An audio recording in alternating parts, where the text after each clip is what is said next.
Hey everyone, Meidan here. Welcome to the channel.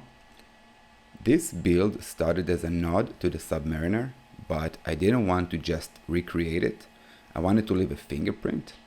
The DNA 1 of 1, it's more than just a mark. It's my way of saying, no matter how classic the base, every piece I touch becomes truly special. So this is the back of our dial, and we have those two legs, and these legs will go into the watch movement.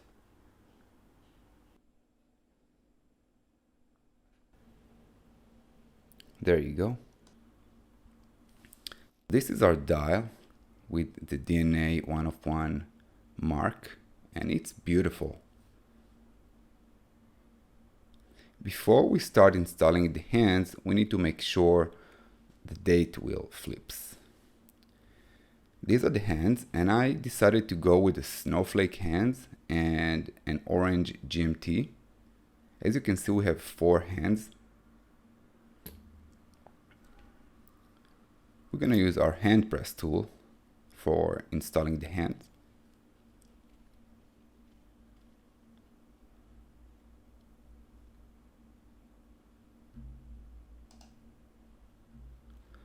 And we're going to start with the GMT hand. I'm going to place it at 12 o'clock. And gently I will press it down and forward. It needs another touch.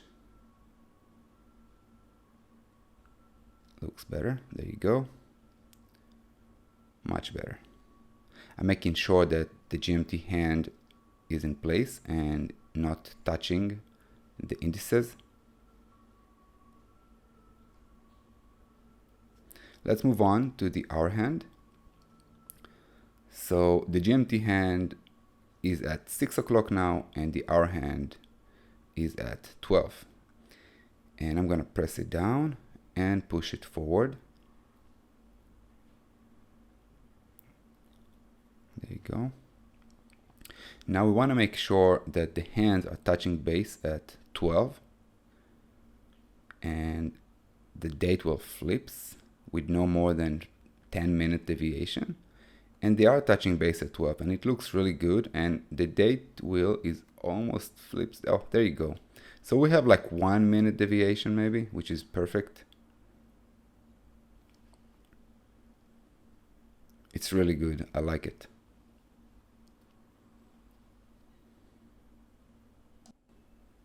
I remember the first time I tried to install a GMT hand. Yeah. Let's just say that movement didn't make it.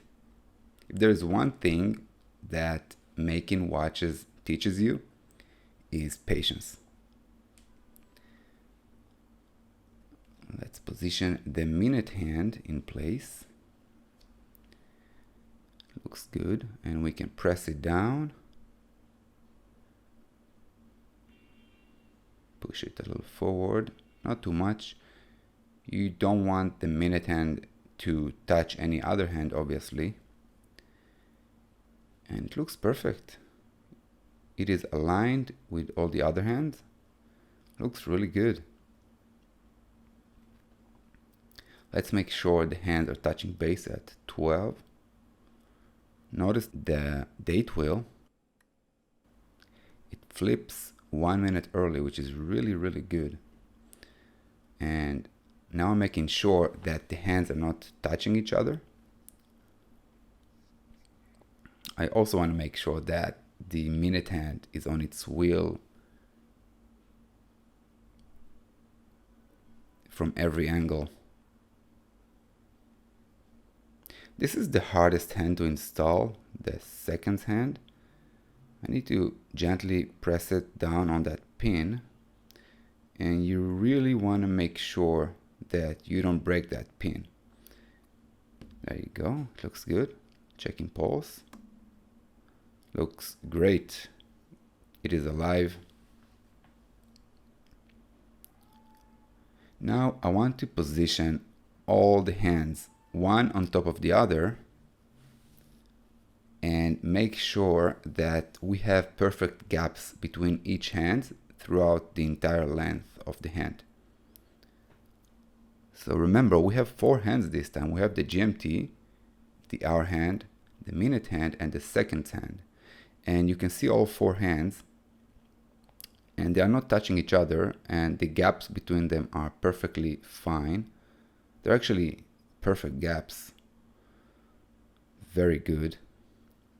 Throughout the entire length, as you can see, the gap is identical. And that's exactly how you want it. Perfect. I've always loved the classic sub, but I wanted this one to say something different, something with personality. That's where the green came in, not just trend. It felt fresh and sharp. So that's our movement, the NH35. Let's take this temporary stem out of the movement, and we can throw it away. We don't need it anymore. I'm trying to flip the movement, but it got stuck, so I'm gonna help it. So that's our case, a beautiful sub case with magnifier. And now here comes my favorite part, peeling off the protective stickers. I can do that literally all day long.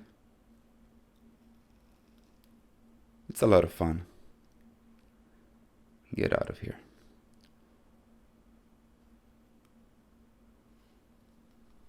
Let's clean up the case a little bit. Get these marks off of it.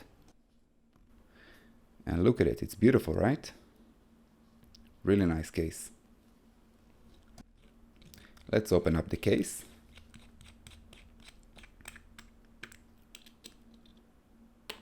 And inside the case we have the movement holder, this little white plastic, and we have the rubber gasket. Let's get it out for now. Clean up the case from the inside. If there is one thing that you can take from this video is always work clean. Never ever leave dust and dirt inside of a case.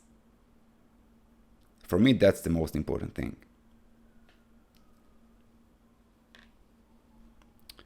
We took the crown off. So this is the movement holder, and I'm placing the watch inside the movement holder. Now I gotta make sure that the stem hole of the movement holder and the movement is aligned. Let's get this watch into its case.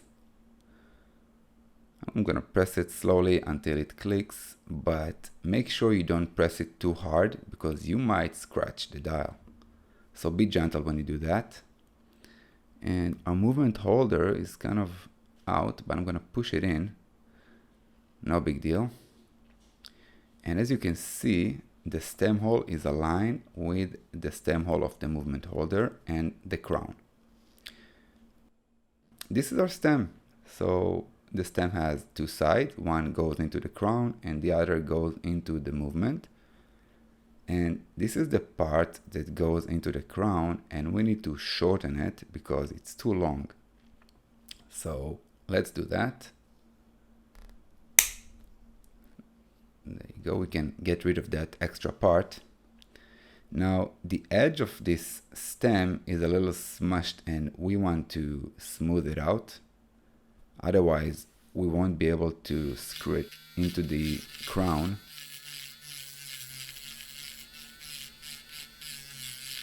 Just a little bit. There you go, much better. Now we can screw it into the crown with no problems. And it looks perfect. Just perfect.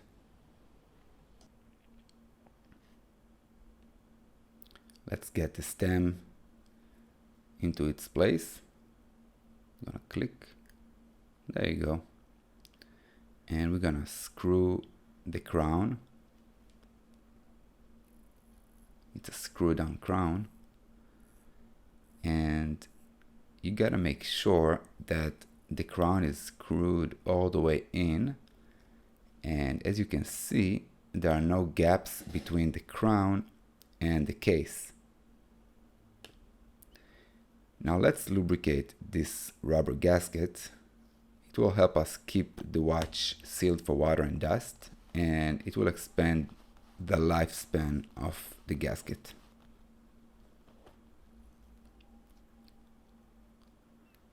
I'm going to place it back into its socket. It's like a little socket in the case.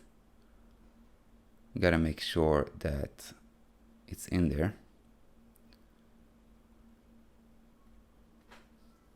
Looks good. Clean up the case. So yeah, it started with a sub, but it ended with a piece that feels alive, personal, and hopefully someone will wear it with pride. It looks really good. Now let's peel off the adhesive so we can install the bezel insert. And we have this black and green bezel insert to match the dial and the rest of the watch. And we have 24 hours marks on the insert, because don't forget, it's a GMT. So we basically have 2 time zones in one watch. Making sure it's aligned before I'm pressing it down, and it looks really good. I really love this watch now. I really like the color. Look at it. Beautiful. I think the orange GMT hand contrasting the rest of the watch beautifully. That's it for today. I hope you guys enjoyed the video. Don't forget to like and subscribe, and I'll see you at the next build.